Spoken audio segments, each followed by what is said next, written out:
Le fil de Floriane. Le podcast au fil de l'eau, au fil des mots, à fleur de peau, à fleur des mots.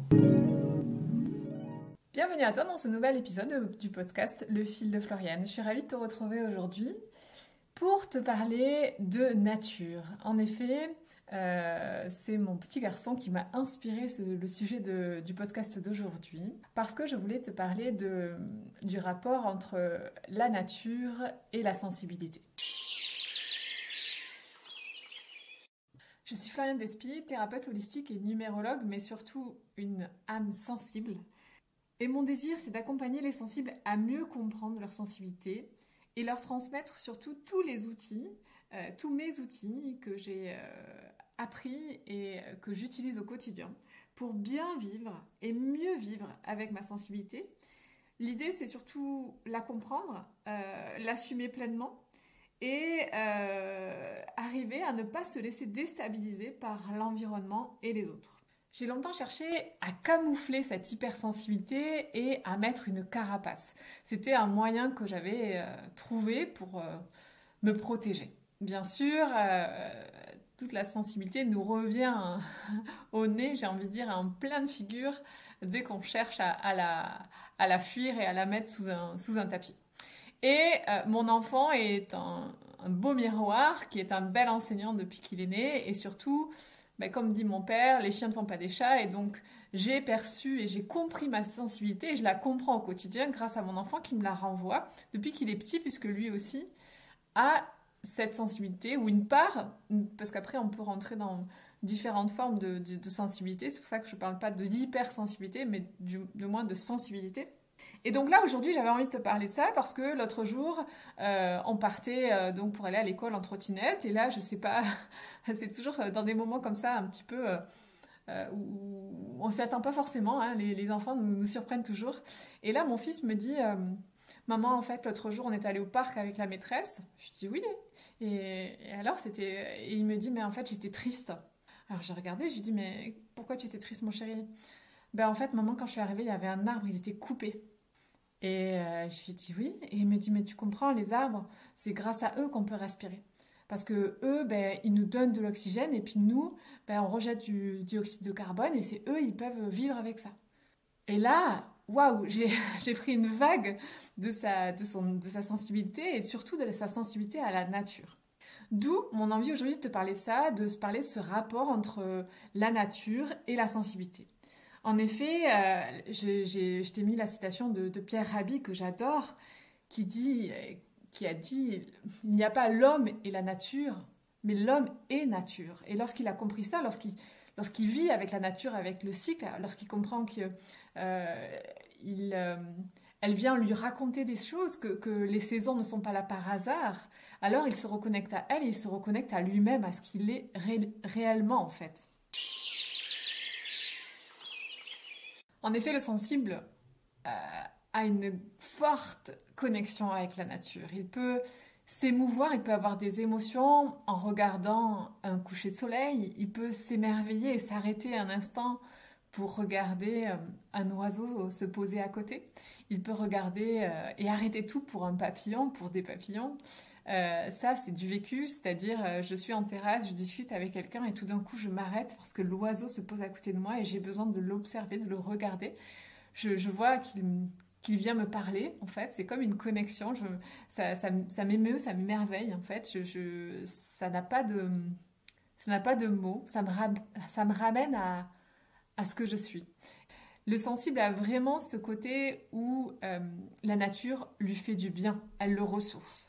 Et ça, c'est très important si tu es sensible, c'est de comprendre que ton quotidien a besoin de moments où tu te reconnectes à la nature. Ça régénère tes énergies, ça te reconnecte à toi, ça te nettoie.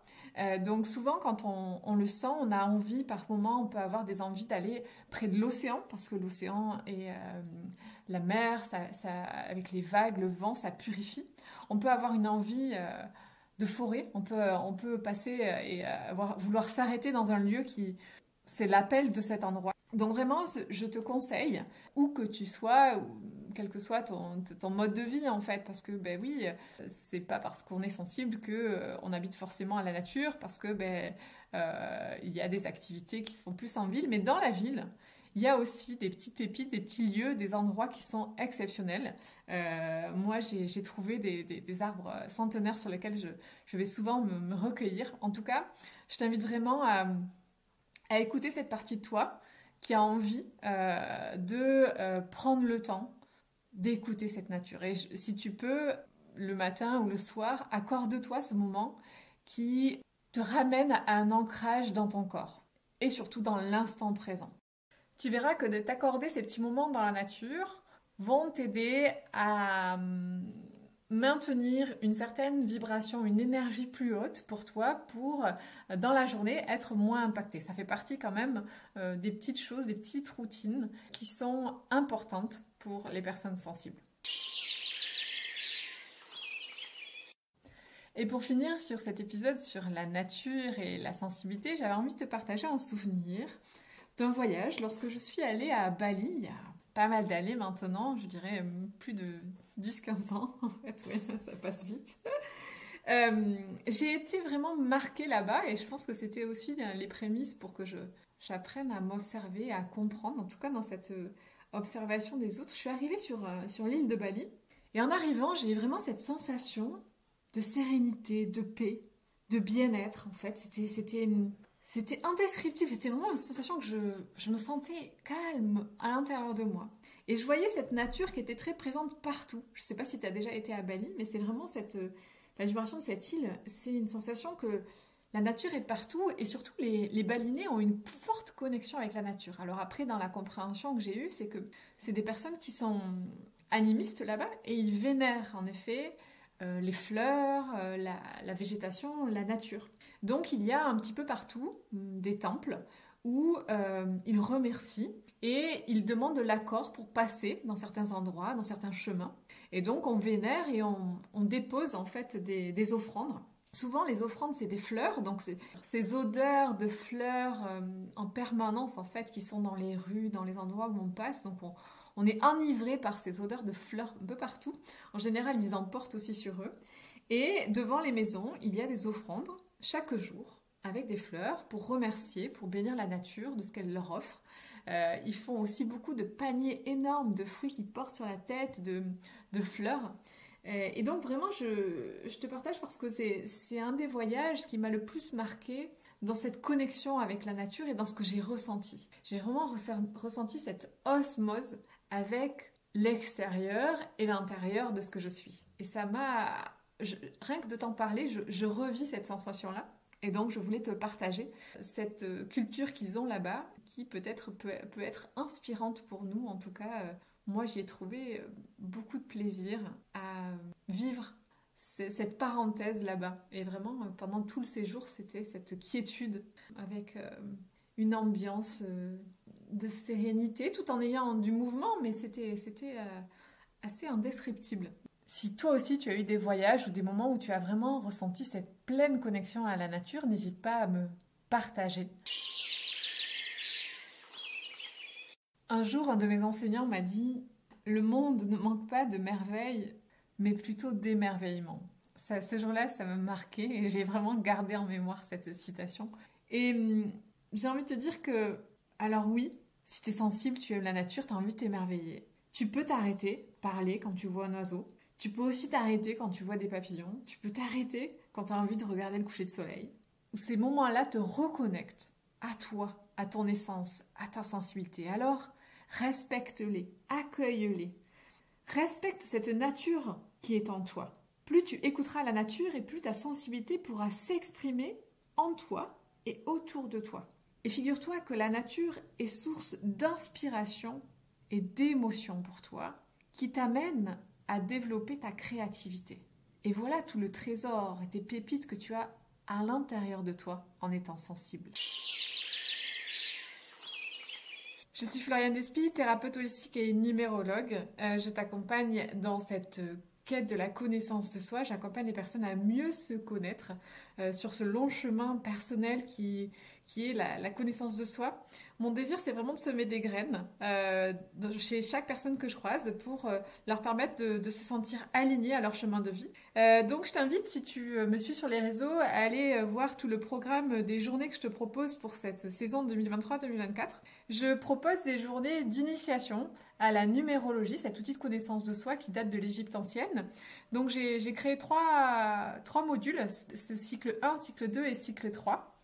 Ces cycles sont vraiment là pour t'initier, approfondir et puis après te perfectionner un petit peu sur cet outil. Mais c'est un outil qui à la fois te révèle des choses sur toi et sur les personnes qui t'entourent.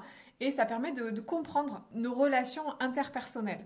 Je conseille du coup et je demande à ce que le cycle 1 soit d'abord fait pour que les cycles 2 et cycle 3 soient suivis. Et j'ai créé une nouvelle journée qui m'a été demandée, qui est dédiée vraiment aux protections énergétiques, parce que tout est énergie, nous sommes énergie, et il est de notre responsabilité de prendre soin de notre énergie et de savoir ressentir aussi les énergies qui nous élèvent, qui nous entourent, et celles qui peuvent nous impacter. Les sensibles, les soignants, les thérapeutes, les accompagnants, les aidants, ils peuvent être poreux aux énergies des autres parce qu'ils sont plus en contact avec les autres et par moments ils se sentent épuisés. Donc j'ai créé une journée où je viens donner des outils de protection énergétique et surtout des routines énergétiques à faire chaque jour. Ces journées, je te les propose en présentiel dans la région de Toulouse, mais aussi à distance, en visio. Donc je t'invite à aller voir tout le programme des journées si tu es intéressé.